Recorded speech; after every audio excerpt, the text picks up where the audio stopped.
স্বৈরাচার শেখ হাসিনার ভাষণকে কেন্দ্র করে ৫ ফেব্রুয়ারি ঘুরিয়ে দেওয়া হয় ধানমন্ডি ৩২-এ অবস্থিত শেখ মুজিবুর রহমানের বাড়ি। এরপরই সামাজিক যোগাযোগ মাধ্যমে ছড়িয়ে পড়ে ভবনটির নিচে গোপন আয়নাঘর পাওয়ার খবর। বিষয়টি আরও খতিয়ে দেখতে ঘটনাস্থলে পৌঁছায় সিআইডির বিশেষ টিম, যার পর আবারও নতুন করে চাঞ্চল্য শুরু হয় ধানমন্ডি ৩২ নিয়ে। কি আছে ধানমন্ডি ৩২-এর বাড়ির নিচে, সে বিষয়ে বিস্তারিত জানাচ্ছেন ইস্তিয়াক হোসেন।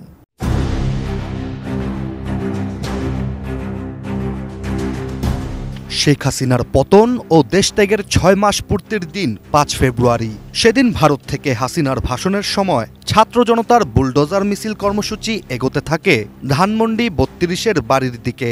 বিক্ষুব্ধ ছাত্র জনতা টানা ২ দিন ভাঙন কর্মসূচির মাধ্যমে ধানমন্ডি ৩২-এর বাড়ি মাটিতে গুঁড়িয়ে দেয়। এরপরই সেখানে বিভিন্ন স্থান পর্যবেক্ষণ করে নতুন একটি ভবনের আন্ডারগ্রাউন্ডে আয়নাঘর আছে বলে দাবি করে উপস্থিত ছাত্র জনতা। ধানমন্ডি ৩২-এর পাশেই নতুন নির্মাণাধীন একটি ভবনের আন্ডারগ্রাউন্ডে বেশ কয়েকটি তালা পানিতে নিমজ্জিত ছিল। সেখানেই শেখ হাসিনার তৈরি আয়নাঘর রয়েছে বলে ছাত্র জনতা পানি সরিয়ে স্থানটির তদন্ত করার আহ্বান জানায়। পরবর্তীতে ৯ ফেব্রুয়ারি দুপুর থেকে ফায়ার সার্ভিসের একটি দল পানি নিষ্কাশনের কাজ শুরু করে।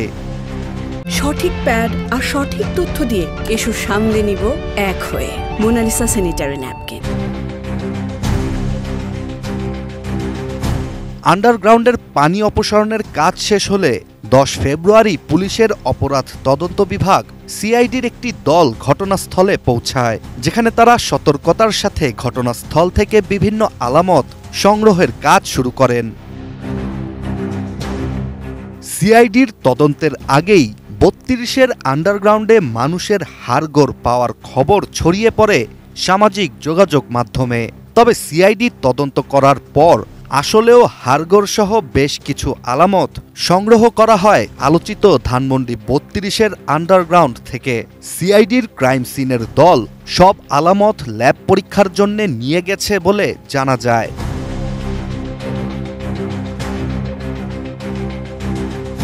এদিকে সামাজিক যোগাযোগ মাধ্যমে আয়নাঘর বা বন্দিশালা নামে ভাইরাল ৩২-এর আন্ডারগ্রাউন্ডে পাওয়া হাড়গোড় আওয়ামী লীগ দ্বারা নির্যাতিত কোনো ব্যক্তির নাকি পরিত্যক্ত পরিবেশে মারা যাওয়া কোনো প্রাণীর, সেটি কিছুদিনের মধ্যেই সিআইডির প্রকাশিত প্রতিবেদনেই পরিষ্কার হবে।